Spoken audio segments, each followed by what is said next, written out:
مالک وایي چې دا کار به کله ختمېږي. ما ویل که ته داسې شاته او پراټې او چینې روباسي نو والله که دا کار داسې زر ختم شي.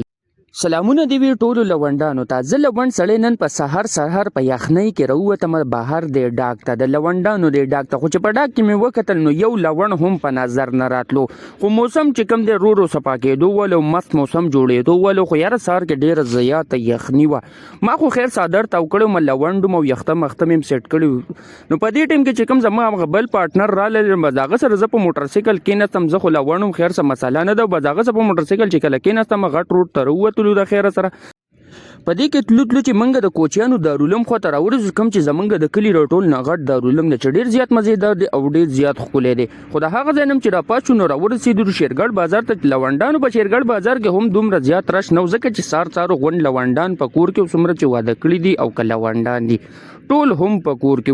نو موږ په مین روډ باندې دلته کې د یو ټرن سره به اوس موږ ټرن کوو، ځکه چې موږ ځو هاتیانو کې یو کار مو نیولی هغه به کوو. نو په دې ځای کې ټرن واغستو او ډایرکټ رالو دلته کې د هاتیانو په روډ باندې. کله چې موږ د هاتیانو روډ ته راورسېدو نو دلته کې چې وکتل ډېر زیات رش او پېټرول پمپ یې وی. د هغه ځای نه خو ما خیر ویډیو جوړه نه کړه، خو مخکې هو راللو. نو چې کله راغللو دلته چې وکتل نو غونډ روډ راته یو شاول بند کړی او بل خوا پکې د لرګو لوډر روانو. لونډانو تر دې چې موږ اخره پورې راورسېدو د کار ځای ته، خو دلته مې چې وکتل نه پسې بیا مالک ګیټ بند کړی و.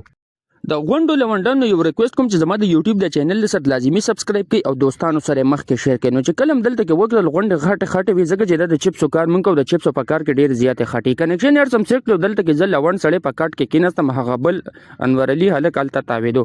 نو په دې ټایم کې د کور والا ویل تاسو خو چیو راوړلو تنګ کړو، ځکه چې بجلی نه وه. بس هغوی چې راوړو مونږ دلته کې ناشته. نن په چیو کې مونږ سره چې کوم دی پراټې وي او شاتو. د ناشتې نه پس مې دلته کې نور خواله رالم او وډوکي راښکل مې شروع کړل. ماشین مې دغه ځای کې ولاړو، بجلی لا نه وه راغلې، ځکه چې باندې بجلی انتظار کړو. دویم ماشین په هغه ځای کې په ګیراج کې ولاړو.